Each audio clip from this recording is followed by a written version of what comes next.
My first question is for this audience. How many people are aware of decentralized data storage?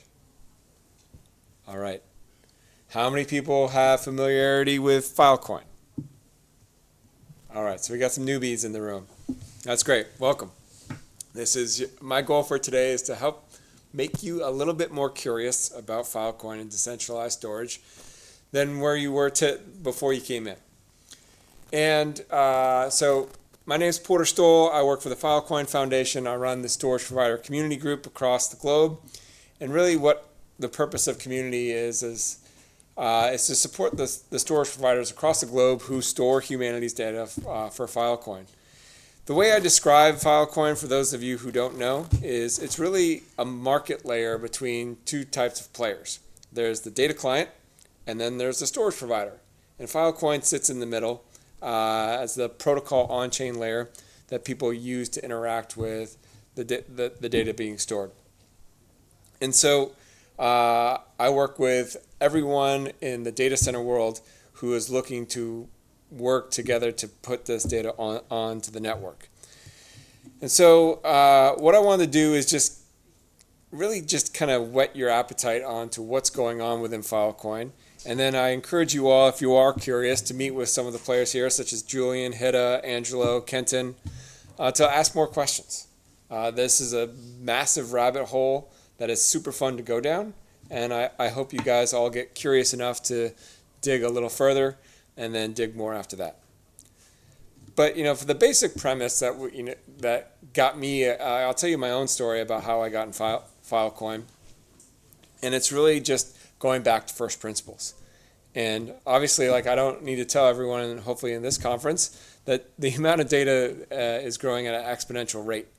And these forecasts are, you look at when these forecasts were made, 2022, they weren't predicting things like generative AI. And so all these predictions, as much as it's growing 24% compound annual growth rate, or it's expected to be close to a $400 billion market, they weren't even thinking about AI. And then what's going to happen 2 years from now, which could expand the forecast even further. But it's just such a groundswell going on within the amount of data being needed to be stored over the next decade. And at the core of the problem is there's a centralization challenge that we all are aware of, which is there's basically three major players within the market. It's an oligopoly and a walled garden. So you look at Google, AWS, they make it very easy to come in, but yet very difficult or expensive to go out. And so it was just ripe for disruption. And so from the IDC report, we see that there's an opportunity for better, cheaper, faster, and decentralized storage is really a exciting advancement on how we can do things differently in an open source ecosystem. And that's where Filecoin comes into play. And this is the pool it's trying to play in. And so rather than going into the nitty-gritty of what Filecoin is, how it works, I just wanted to talk to you briefly in my short 10 minutes about why businesses are attracted to Filecoin and why are they saying yes to storing their data on this decentralized storage network. And it's these are the five principles that we see most commonly said by clients storing their data on the network. Obviously, lower costs is what gets you in the door. That's what gets people's attention. It's not the primary driver, I would say, but it definitely helps to have more competitive price point than what an AWS or even a Wasabi can charge.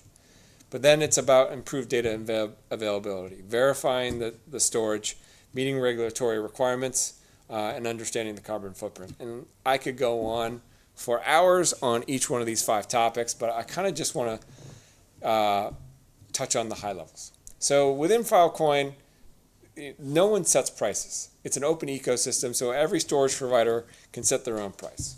But we do see ranges that we see that people charge, and it could be $0 per tib per month, could be up to $5 a tib per month. But on average, the general trend is we're about 95% less expensive than what you're seeing from the major public cloud providers. And the one I wanted to focus on specifically today that gets me excited is the verifying of storage of data. And that's, to me, is where we're seeing differentiation in the marketplace. I'd say the best place that Filecoin has product market fit is with academia and research. Kenton's going to tell you all about that in more detail after me. But let me tell you a story about, there's a major pharmaceutical company exploring Filecoin in the US, and I think their story resonates because they're doing all this medical research, and they have their own reports, and they want to archive their reports, their data sets, so it's preserved for longer term. But what they're doing is they're trying to solve a problem for 20, 30 years out. What happens if they get litigated 30 years from now? It's not that they don't have their own report saved. It's they need all the data that they used in support of that report. And how do you take the snapshot of today and prove 20 years from now that these data sets were the ones that you used, were the best knowledge at the time, and have not been altered? And the proof of storage that Filecoin provides in that scenario is invaluable. So that is the proof of storage mechanism that really gets this pharmaceutical engaged and interested in a dialogue that's really progressive and innovative, because they're looking at the liability that's created from doing the research. And it's really hard to take these snapshots and prove in, let's say, a court of law that your data is in its pristine state and that it was representative of the best knowledge at the time, and like that can really help bolster your case. So we're seeing proof of storage in other use cases as well. So you think of financial audits. In the US, you have to save your tax records for 7 years. We're getting more traction across like the auditing and accounting firms of like, oh wow, Filecoin could be a real benefit to me. You're seeing it more in academia and research, in the replication crisis. They need to be able to prove that the data set being used is in its original state and that you're using the right, the original set, and that it hasn't been tampered with. And there's a lot of other use cases where across insurance, where that proof of storage becomes extremely valuable to them.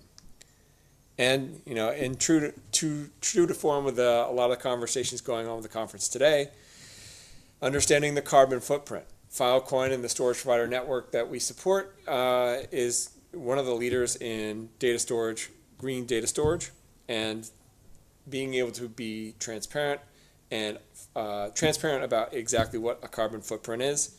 I do love the story that Ubisoft, one of the major game developers, they'll be very upfront and tell you that a data center's carbon footprint can be one of the deciding factors on how and where they store their data. And I think there's a lot of other examples out there where major corporations are prioritizing the carbon footprint of their data and how they make decisions about where that data gets stored. And I think that trend will only increase, and the storage providers within the Filecoin ecosystem are on the cutting edge of being able to transparently share what the carbon footprint is to help win that business from the get-go. So who is storing the data on Filecoin? And that's where it gets to the storage provider network. There's a mental shift that people have to do when I talk to them about Filecoin. They think that Filecoin is storing the data, and Filecoin is not storing the data. It's the storage providers who participate in Filecoin that's storing the data. It's an important distinction to make, and that's what you get within a decentralized storage ecosystem. So we have 3,500 unique storage provider systems globally. That's over 44 countries, and that's providing up to over 12 exabytes of capacity. And that in total represents 1.1 exabyte of useful data stored on the network. And you can see some of the logos that are participating in storing their data on Filecoin today. What you're going to notice when you see these logos, you're going to see some gaming companies, you're going to see some NFT companies, but a lot of academia and research. And again, Kenton's going to fill you in on all the details of why that is and why that's such an exciting and growing vertical for us. But again, the amount of growing data being stored on the network is growing exponentially. It grows about roughly 5 petabytes a day, and that number continues to climb. And what I hope you all take away is that there's a reason Filecoin has gotten to this state and level of maturity. There's a reason decentralized storage is becoming more of a popular topic. There's a reason why proof of storage and putting your data on chain is become more important and more valuable to end clients. So I encourage you all to get curious and get connected.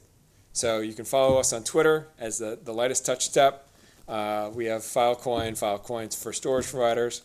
And if you are interested on how, whether you're a data center, an operator, storage provider, or somewhere an ecosystem player that could fall within the middle, maybe you're a compute provider, there's 1,000 ways you can get involved, and I encourage you all to get connected. You can always join us on Slack. That's the best place where everyone in the ecosystem is always conversing.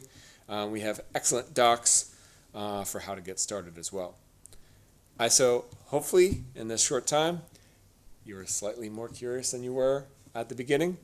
And with that, I will send it over to Kenton. I'll do questions, but hopefully Kenton will go into more detail. But hopefully this is your indoctrination to Filecoin, and this is the first of many.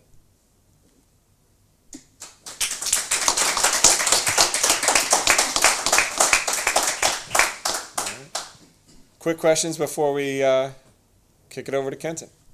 Yes? Hello. Hello. Thank you very much for this. So I've been in blockchain crypto since about 2012. I've seen you guys come up through Protocol Labs and the others. Any words on Mr. Gensler? Yeah, so Filecoin is not a security. It wasn't a security before the comments. It's not a security now. It's probably going to be, it is an interesting topic. Are you guys safe? I mean, we're never going to know until you know. And I do think that this is probably going to be settled in the courts. My personal opinion is that it's very hard to understand the premise of legality that they're coming from. And that to me, like, it shows that it's probably going to be resolved in the courts on what is a security, what is not a security. And we feel very confident in our position. We have a lot of proof points of our utility, and that our token is a utility. We have 4 members of Congress on the record saying that Filecoin is not a security and is in fact a utility token. And this is ultimately going to be settled in the courts. And then we feel very good about our case in that scenario. So we've been preparing for this. We have a great policy and legal team. I feel like every crypto project has known this is coming and has been preparing for this. My personal opinion is sooner the better. Let's get this behind us. We feel confident about our position going forward. And I'm more excited for this to be behind us than worried about it. Yeah.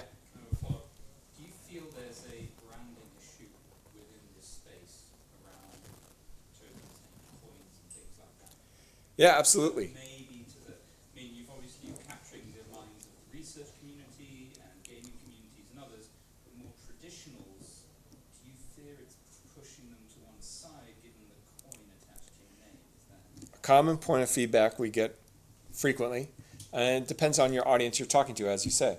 Like if you're talking to an NFT conference, no problems.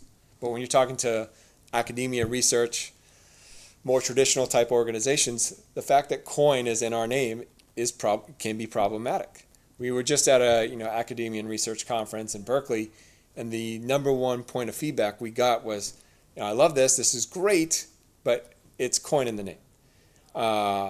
So we do have like a brand that we're promoting called dStore, which is really the essence of what we're trying to do. We're trying to provide decentralized storage. Filecoin itself is just the name of the protocol that can be abstracted away from the purpose of what the client is trying to achieve in this situation. So decentralized storage is really what we're trying to accomplish. Filecoin is just the name of a protocol that is on the back end that makes it work, and is really something that only the storage provider has to interact with, and nothing that the client has to interact with. So we've promoted and created this new brand called dStore. that's more client-facing, client-focused, to help combat or counteract that challenge, because we do see it quite frequently. Yeah. Okay. Can I, as a total layman, novice, newbie to Love it. this, could your Filecoin coin be of assistance to the sovereignty, get it right in a minute, problems that Meta face at the moment? I mean, where data's been all over the place, and now they're getting in big trouble and fined for having data in wrong places. Yeah, it's from the client perspective, you have autonomy, you have choice and control over where your data lives. You can dictate terms, and that's where when you have a global ecosystem of storage providers, you have like, is it availability, is it location, is it redundancy? You can set all these terms, and like there's an open and flexible ecosystem that allows those requirements you have from a data client perspective to be accommodated by the ecosystem. And when you have all these global individual players, they can self-select and say, yes, that's an opportunity I'm willing to pursue. Right, have we got any more questions, or should we move on to Kenton? Well, we are here all day, happy to answer questions. Please ask questions. And I think myself from Filecoin Foundation, Kenton from Protocol Labs, Angelo from Protocol Labs, and we have a bunch of other people in the room today who are long-term participants in our ecosystem. Ask, be curious, and hopefully this is the first conversation of many. Thank you. Thank you.